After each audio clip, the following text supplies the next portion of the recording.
You're not Nora or Donna. No.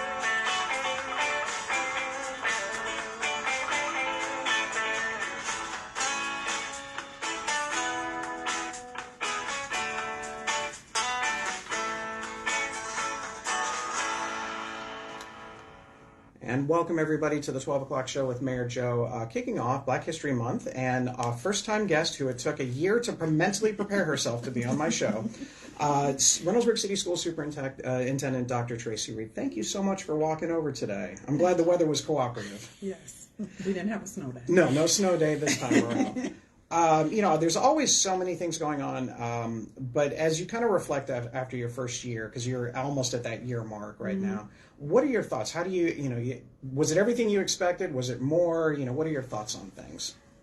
It was more than I anticipated.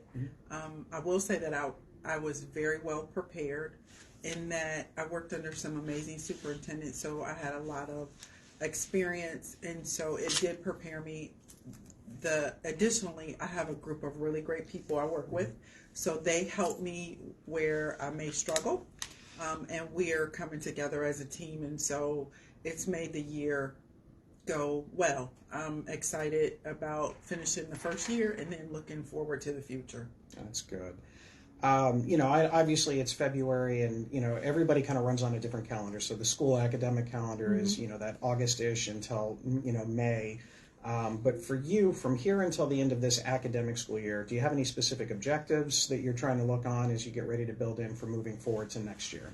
Yes. This time of year, after typically around February, we start wrapping up for the end of the year. And when I say wrapping up, making sure we cover instructional content to prepare for the state testing. We're also preparing for scheduling for the 24-25 school year. So we're doing all of that. We're looking at facilities, what summer work needs to happen over the course of the summer.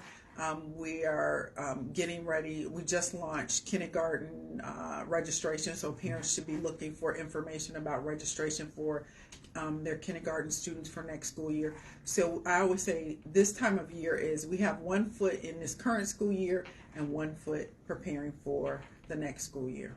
Yeah, it's interesting. This is the first school year that I did not get a scheduling form for next school year. So my senior is going to be off to college and things like that. So it's a little odd, but I'm sure I'll find a way to struggle with some of that extra time. Now, moving forward, so one of the things that everybody always wants to know is why is the school doing this? Why is the school doing that? Things of that nature. But for you, I wanted to think about what are 2 things that you would like the parents of the students in this district to know. I realize you probably can't narrow down just to 2, but if you could pick 2 things that you wish all the parents in the community knew specifically about Reynoldsburg City Schools, what would that be? One, all of our buildings have very passionate, dedicated staff, regardless if it's a bus driver or a paraprofessional or a teacher. Our staff is committed to making sure that we serve all kids. And when I go into buildings, it's evident in the interactions between the adults and the kids. It's amazing. Some kids know who I am, but it's not, some of the kids don't. And so it's great when I go in. Our kids are polite and mannerable. I go into a class and I say, what are you learning? And they explain it to me, and I'm very impressed. I think all of our parents need to know that their kids should make them proud. They are doing what they are supposed to be doing in school. And I think the other piece is that we as a school district want to be, or we have to be, partners with our parents and our communities in educating their children. So it's a partnership. If they have questions about what their kids are doing in school, please contact your teacher or your building principal, and they will give you the information you need to help your child be successful. Yeah, I wholeheartedly agree. Now, there's an entire other world of people out there that live in Reynoldsburg that, like me, pretty soon are not going to have any kids in the district. But that doesn't mean that those people should not be engaged or should not be aware, because there's a lot of other things that kind of go along with it. So what two things would you say to the residents that don't have kids in the district about Reynoldsburg City Schools? I want the residents who don't have children in our schools to get to know our schools and the kids in our schools, our staff, because though our students will be out in the community as either employers or just residents in the city, and so we want them to get to know our students and our staff. I want them to know that, and you and I have talked about this a little bit, that the city and the school work hand in glove, and so we are dependent on each other, and the success of the city is also reflected in the success of the school. So we want to make sure that we're continuing to work together so the community invests in their school system. It's an investment. I also, one of the things that I would like to do moving forward, and my communications person may fuss at me, but I do want to work on allowing, having structured ways that our community can come in and support us in our buildings. Mm-hmm. So whether it's reading to a class or tutoring, we're looking at having opportunities where we connect with the larger community to make sure our kids know what's available in the community, but our community know what's available in our schools. Very good. Well, there's obviously a lot of things going on. We did get a couple of quick questions, so I wanted to go ahead and kind of follow up. One was a question on something that people probably not in education or familiar with education know about. It was called the Center of Deeper Learning, and this was something that was in place prior to you coming on board. Can you let residents and people know what exactly it is and what you're looking forward to do in the future? So the Center for Deeper Learning, for those who may not know, is what I call the academic arm of our district. So it's essentially the departments that serve the areas of curriculum, instruction, and assessments. So we've had some recent resignations, and so we're looking to fill those positions where we've had people take other positions in neighboring districts, and so we're going to fill those positions. We want to look at our curriculum across the district to make sure that we're preparing our kids not just for a state assessment, because that's not the only thing, but we want to make sure that our kids are prepared for whatever their goal is after high school. So we want to make sure that they're either college prepared or career prepared, and we want to make sure that all of our kids are reading on grade level before they leave the third grade. So our curriculum department is crucial in making sure that happens. Yeah, I think that's what a lot of people get confused at is, like, I think most people, if you said the word curriculum, they kind of understand that. But Center for Deeper Learning was not something that I think that they kind of, like, they didn't equate the two. So it's not anything that is, like, brand new. It's just more namesake. The other one is it's an issue that when I was on the board, I dealt with it. When I was a teacher, I dealt with it. Bullying. Bullying is a major issue in schools and everything surrounded it. And it was bad when I was growing up, when you were growing up. But now you throw in social media, and there's no. I always tell people there's no escape from that. Like if somebody was being bullied when I was in high school, if you went home, closed the door, and turned the radio on, that's it. You're done. You don't have to deal with it. Now it's everywhere and it's pervasive. Now, can you describe maybe a typical process if somebody says that there's bullying happening X? You know, what kind of things does the district have in place? Because I know you do. What kind of things do they do to make sure that those kind of issues are addressed? Because it's not always easy. Bullying is not a clear-cut thing. It's not like you can exactly see it. So if a student or a parent brings to one of our staff members' attention that they feel as though they're being bullied, the staff member will either engage a guidance counselor, social worker, maybe a building administrator to kind of what I call investigate and find out what's going on. Typically, in my experience, if a student is being bullied, the bully has experienced something. So kind of, I call it peeling back the onion to figure out, okay, what's going on with this kid. And so we have things in place to address that. So talking with your teachers, talking with your building administrators or guidance counselors is the first step. And then trying to, between the two students, resolve whatever the issue is. Back in the fall, we had a really amazing community forum where we had representatives from the various community agencies that provide mental health supports. We also had a local judge present that talked about social media. We gave parents, or we provided parents with resources to support them, and that information is available on our district website.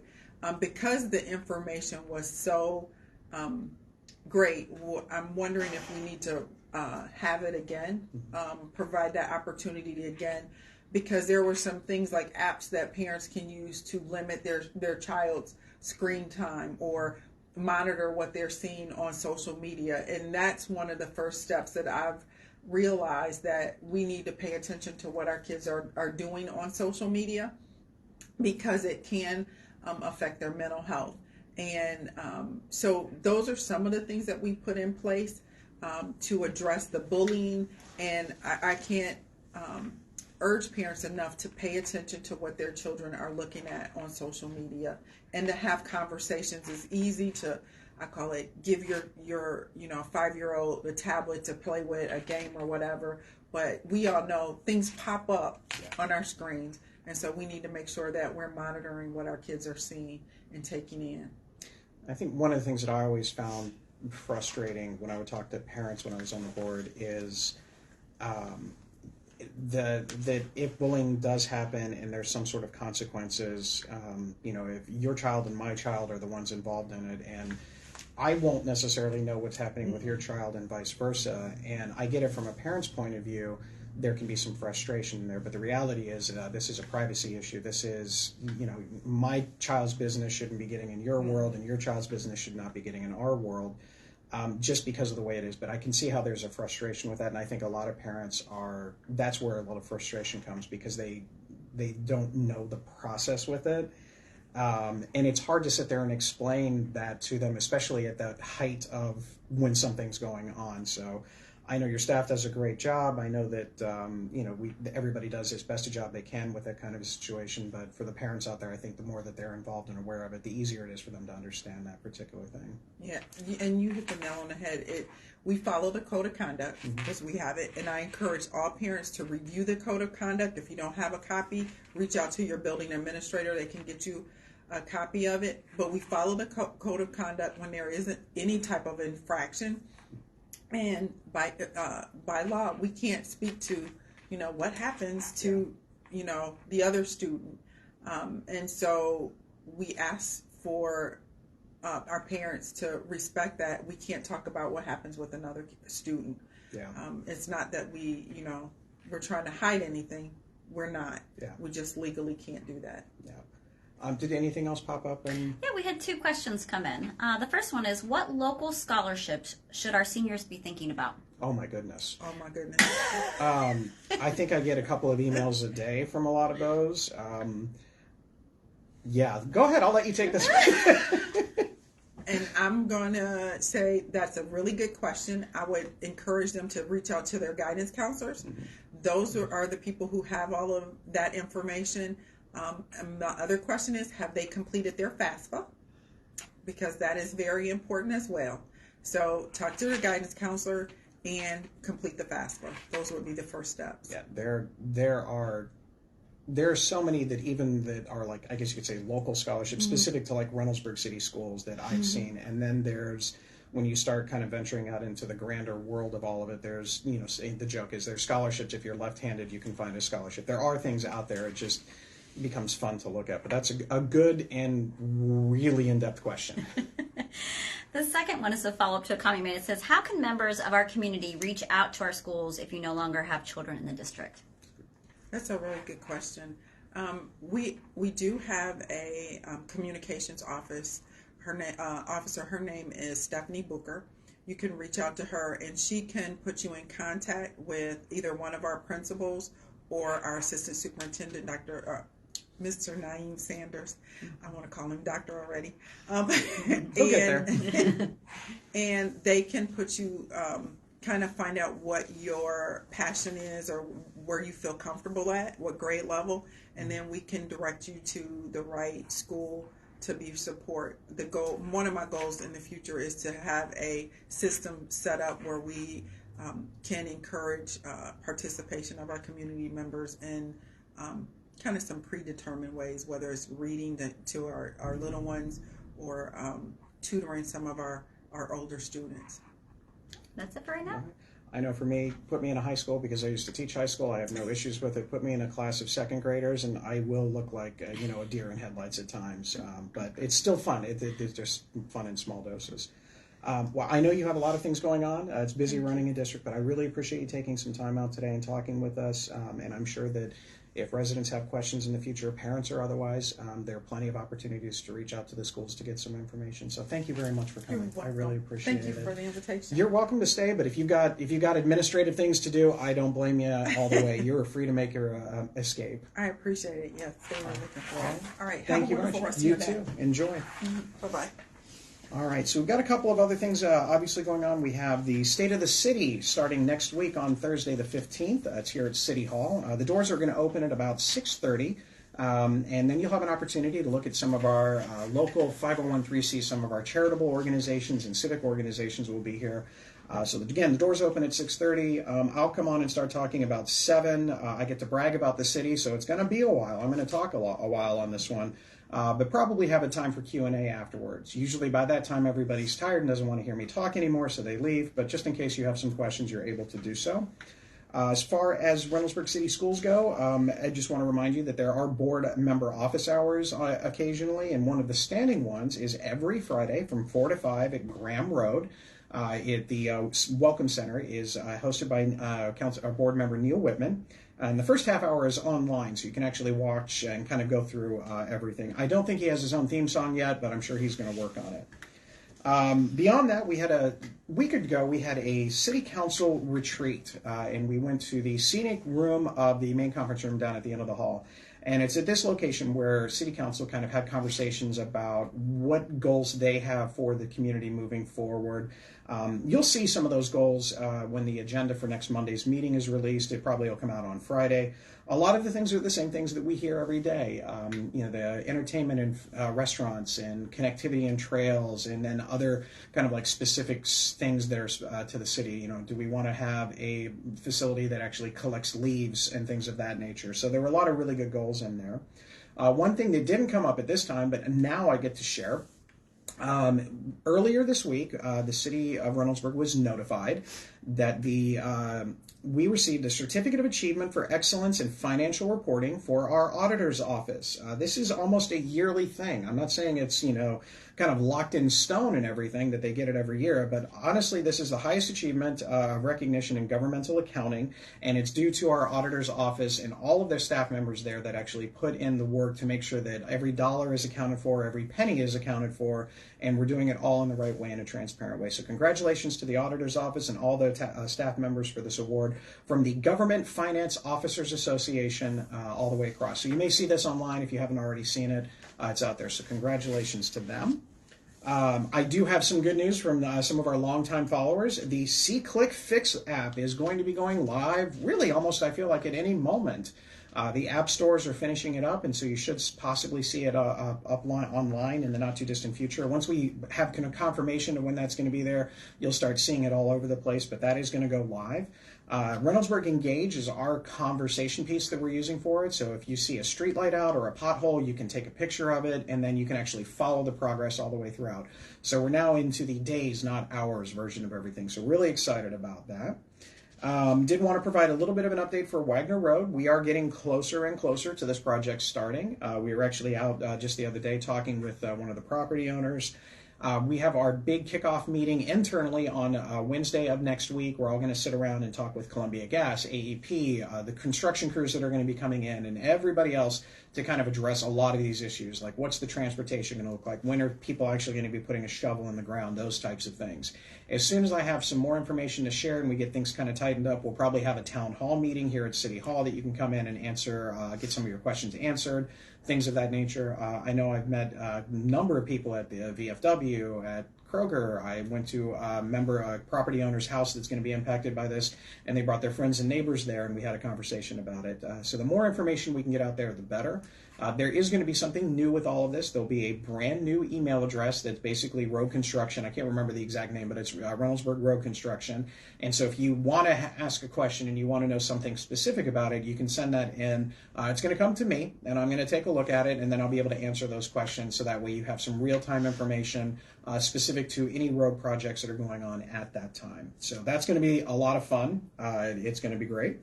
As far as some other fun things going on, again, I mentioned the other week that we have a Meet the Candidate night coming up. It's actually next Tuesday night at the Postal Workers Union Hall on Lancaster at 610 Lancaster Avenue. You're going to have a number of different candidates of local offices there. You're going to have 3 candidates for the Ohio House of Representatives that would represent Reynoldsburg.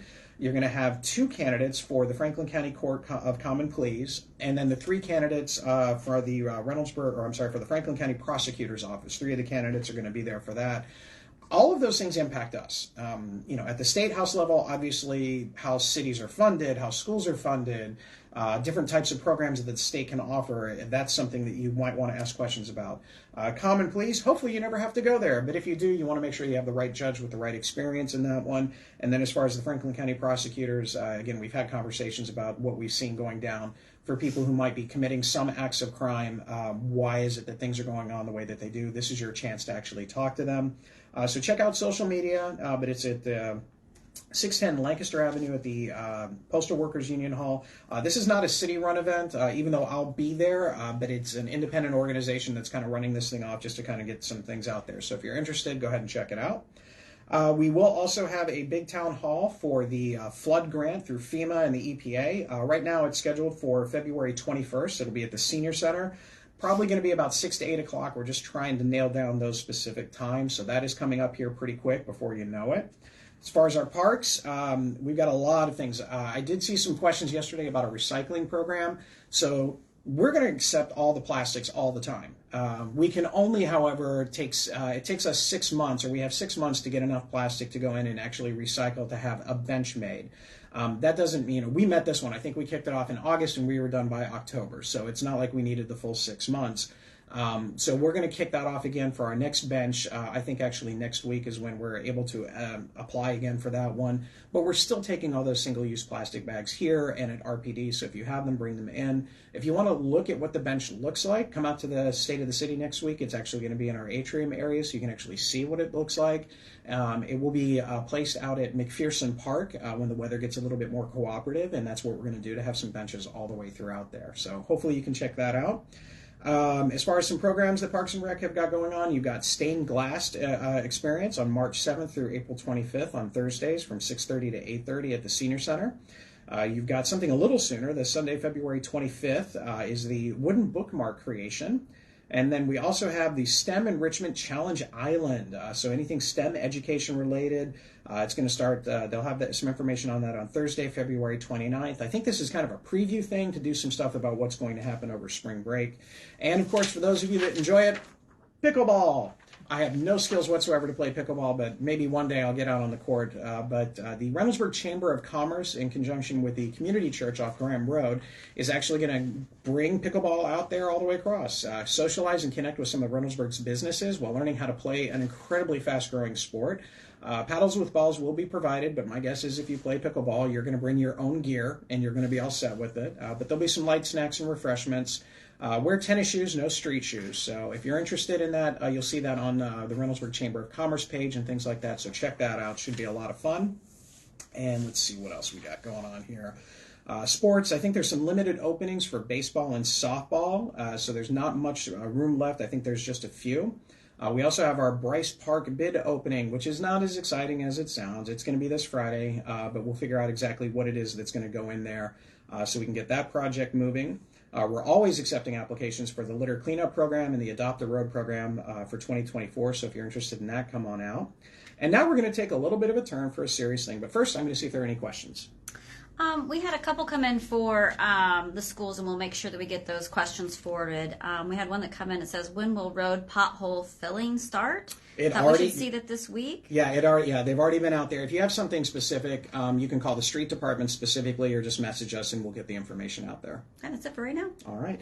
So I had an interesting 24 hours last week. Well, first of all, every 24 hours here in this position is kind of interesting, but last week it was really kind of an interesting thing. I had the opportunity to speak, keynote speaker at the Ohio Chamber of Commerce talking about housing, and it was a really great conversation that you'll probably hear more about next week at the State of the City. But I got back, and there are a couple things. I got one phone call that was kind of interesting, and then I got another phone call that was even more interesting. The first phone call I got was actually from a resident who has some serious concerns about the growth of Central Ohio in general and Reynoldsburg specifically. And they asked questions like, when will Reynoldsburg hit its population cap? I believe this resident actually wanted to not let anyone else live in Reynoldsburg, which obviously we know we cannot do. They also asked if there's an opportunity for us to kick Reynoldsburg residents out. Obviously, that's not the case as well. But it was interesting to hear that conversation, especially after what we heard with, the issues of housing affordability in Ohio. And then probably about a half an hour, 45 minutes later, there was a message, and I talked to a resident who had some concerns about immigration. And they said a lot of things that you may see on the media, where is Reynoldsburg financially subsidizing the immigrants that are coming here and then it just went into a completely bad direction. It talked about all sorts of things that you see, whether it's crime or drugs or anything else like that, thinking that was actually going on here specifically. Reynoldsburg I'm not national government. I don't establish national policy. I have my own views on things that if you want to know, find me at Kroger or 5B, and happy to talk to you for a long time about it. But Reynoldsburg doesn't financially subsidize any immigrants that are coming in here any more than anything else is subsidized. We just don't do that. However, we are a welcoming city. It is a city of respect, and in spite of some people's views on people who are different than themselves and how they feel about what's going on in Reynoldsburg as far as the changing of demographics, I do not imagine it's going to change back anytime soon. And in all honesty, I don't really think I want it to. I think the ability of the city like Reynoldsburg to be as diverse as we are, to have options for so many different people, to participate in so many different activities is actually what makes America good. And I don't believe that necessarily shutting things down just because we see things on TV that kind of share, the fears out there are it's kind of horrifying. And then the last one I got was actually a letter. And this letter that I got was kind of interesting because it was not what I was expecting.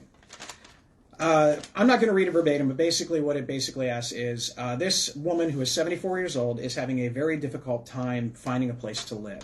She does not want to leave Reynoldsburg, but the rent at where she's living right now continues to go up all the time. She asked about options about senior living. Is there a possibility of working with Hannah Ashton and converting that to senior living because she loves Reynoldsburg and she doesn't want to leave, but because rent is so expensive everywhere in Central Ohio, she may not have anywhere to go. So in the course of 24 hours, I heard people say that we need to kick people out or stop people from coming in. I heard people that we needed to prevent other immigrants from coming in and taking things and committing crimes and things of that nature. And then we had a 74-year-old woman that is just absolutely terrified that they have nowhere to live. That's why housing is important. All the other stuff is things for national debate, but the housing situation is there. A few people at City Hall heard the conversation and read the letter with me, and it tears you up because there's no way that anybody who's 70 plus years old of age, of anybody, should be worried about whether or not they have a place to live. That's something that is right out of the history books from the Great Depression, and we have to work as a region to deal with those situations. So we are going to continue to talk about housing, and you'll probably see that a lot at the State of the City next week, along with some other things. So it was an interesting kind of combination of all sorts of events. With that, there's a lot of exciting things going on this year. Hopefully next week we'll be able to announce who's going to be at the Tomato Festival. Right, Jennifer? Open. Yeah. Fingers crossed. Yeah. Fingers crossed. Really reassuring. But obviously, we are going to have musical acts there, so they'll be there. Any questions or anything else before we kind of move on? We did have one last question come in. It says, is there any grant or funding to cover cost of building a website or app to support community? Is there funding for that? Currently, no. Are there grants that might be outside of anything that the city does? I'm sure there's something out there. I know that there are plenty of businesses that would potentially want to sponsor something like that. Yeah, I would definitely look at the Visitors Bureau as something that is already kind of an established thing, or the Chamber of Commerce. Either of those would be there. The Visitors Bureau might be a good direction, or even the Community Association. That would also be a good one. So there's a lot of options for it specifically to kind of access that. But I do agree. I mean, things that you see like best lawn contest best, or the best Halloween decorations, or best Christmas decorations, things like that. Those are always cool things to have in there, and we want to kind of increase all that stuff. Good question. I like that one. Anything else? That's it for right now. All right. So next week we're going to continue on again. It is Black History Month, and just for those of you wanting to know, Black history is American history. I taught American history for a long time, and there wasn't a point where I just saved everything for the month of February. But February is an opportunity to kind of concentrate on some of the achievements and contributions of African Americans all the way throughout American history. And so next week we're going to continue on with that tradition, and we're going to be talking to our Reynoldsburg Diversity, Equity, and Inclusion Officer, and that's Nadia Miller. She's been on the show before, but she's going to be talking about what exactly that means. What is a DEI thing? You may have heard that term out there. What exactly are they doing, and how is it actually benefiting the city of Reynoldsburg and its residents? So you're going to have that next week, and we're really looking forward to it. In the meantime, please stay safe, please stay respectful. Any last second questions? Nope. And as always, please put your shopping carts away. Again, it's getting warmer out. There's no reason to run to your car. You can put your shopping carts away. That's all I got for you today, folks. Have a wonderful day, and we will see you next week.